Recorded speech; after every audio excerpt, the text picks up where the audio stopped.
Hello everyone, good morning. As you can see, I'm in the park. I'm taking my morning walk. This is part of my morning routine. I wake up early every day. I love waking up early. It gives me nice quiet time before everybody goes to work and all that madness. It also helps me clear my head, think about what I have to do for today. Today is actually filming day, and I have a couple of ideas of what I'm going to talk about, but nothing definite yet. So I'm gonna clear my head, think about what we're going to talk about today, and I'll see you all in a little bit. Guys, welcome to my YouTube channel where I post weekly videos on music production, mixing tips, and a couple of gear and plugins review. I also want to send a special thank you to my new subscribers from last week. It does mean a lot to me when I get new subscribers, and it keeps me motivated to post more videos. So earlier today I was thinking about what to bring up in this week's video, and I remembered I do have a couple of issues with the low end and a couple of my mixes, and I want to have a look at what are a couple of plugins and a couple of methods to help us increase the balance between the bass and the kick, especially in the lower frequencies. Alright guys, so here we are in a fresh Ableton live session, and I picked for this example a bass loop and also a kick and a snare. Let's unmute this guy. Alright, so let's see how they sound first without any processing. Take this guy off, and here we go.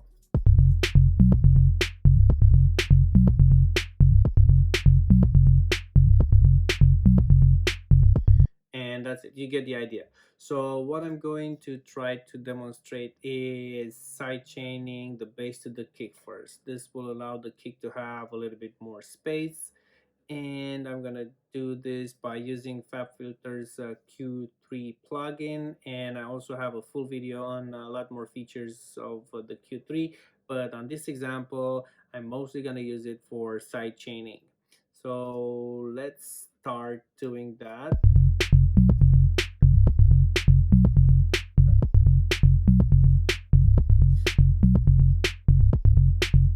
Okay, I'm gonna change this into a shelf.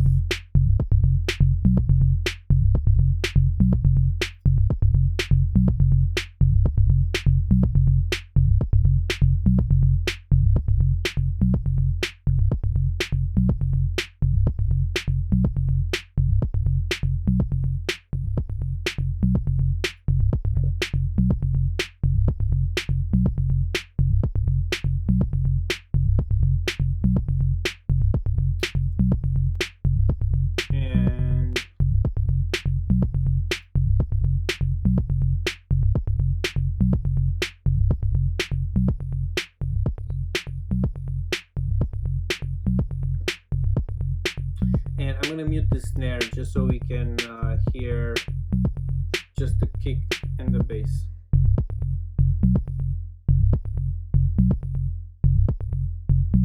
There we go. So you can hear how the bass has more room for the kick now, and I also hear that there's a lot of other frequencies that are being taken out from the bass because I'm using I'm using a compressor, and I'm going to try to use a multi-band compressor. So change the plugin because I want to just take out a couple of frequencies. I don't want to take the whole low frequency spectrum of the bass. So I'm going to replace the Q3 with the multi-band compressor. All right, so let's do the same example. Let's sidechain these babies and let's see.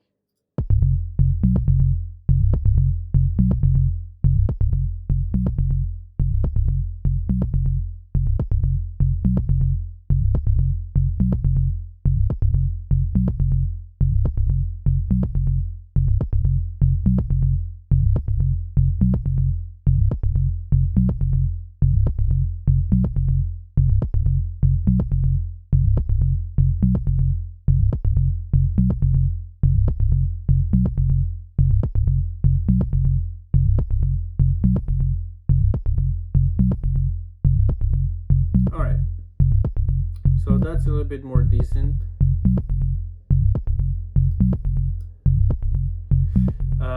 Again, I'm not sure how well this is translating with the YouTube videos, and I'm also listening into my headsets.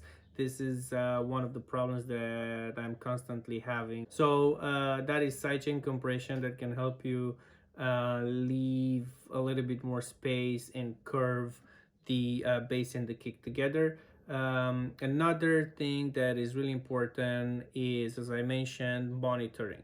You do need monitors that are able to push air out when the bass kicks in. What I'm using right now is two speakers and a subwoofer, because my speakers are not really studio monitors, and I completed the my home studio with a subwoofer. It does give me a little bit more precision in the low end, but this is only until I manage to get a new pair of studio monitors, hopefully soon. Okay, so sidechain monitors, and another trick that you can use to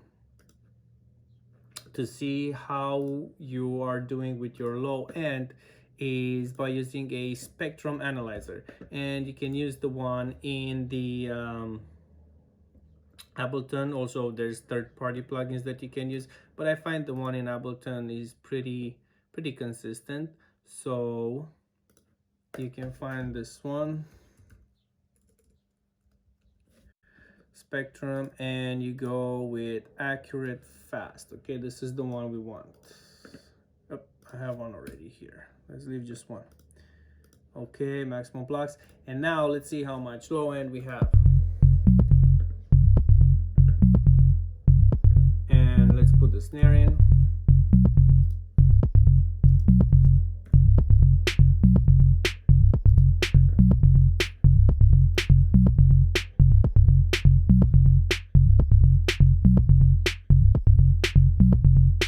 So the way you can use spectrum analyzers to improve the low end presence is by comparing your mixes to a reference track. So you can bring your reference track in your DAW and have a look at how the energy sits in the low end and in the overall frequency spectrum. And by comparing that to your mix, then you can take a decision to lower the bass or to increase the bass. And basically, you do need to know how your song translates to the outside world. So what I would also recommend is, once you have a rough mix, print the stems and take it to a professional studio or take it into a different listening environment and see how that mix translates from your studio into another pair of monitors. Okay, so another way that you can improve your ratio between kick and bass is in your creative process. If you are actually producing and you are writing a bass line and a kick, then my recommendation is to have a look at how long your waves are for that particular sound. For example, if you are using a kick that has a longer wave signature, then maybe it's a good idea to use a shorter bass line, like a staccato bass line. And the other way around, if you have a long bass line, like a wobble bass that you want to use, then you should use like a shorter kick, because this will give the low end time to breathe as the frequencies tend to pile up. You can also have a look using your frequency spectrum analyzer, and this will give you an indication of how long your waves are for both kick and bass. All right, guys, so those are my main tricks that I'm going to try to use personally to improve my mixing techniques. I do find that the most important one is monitoring. If side chaining is a good trick, you can either do side chaining in the channel itself, or you can also compress both of the kick and the bass in the master bus. That's totally up to you depending what type of music you're mixing. And the third one is to listen to reference tracks. This will give you a much better idea of how you want your frequencies to sit in your mix. Another thing I want to mention is that there is no magic trick that will... Okay, so those are just a couple of tricks that I'm using in my productions, and I also encourage you guys to use them. There is no magic plugin to do this work for you. Basically, when it comes to low end and when it comes to pretty much all mixing, there is no plugins that can do the job for you. There's plugins that can help you achieve what you want to achieve, but the decisions and the critical listening will have to be done by you. Work on your mixes day in, day out, get adjusted, get accustomed to the sound that you want to achieve, and work into achieving that purpose. So that is it for this week's video. Thank you very much for watching, and I do hope that these videos are helping people to achieve better music productions and better mixes. Thank you all for support. Thank you for watching my videos. A great way to support me is to hit that subscribe button and to watch more of my videos, of course. And as always, if you guys have any suggestions on how to improve the channel, or if you have any topics that you would like to discuss, please feel free to leave comments in the comment section below.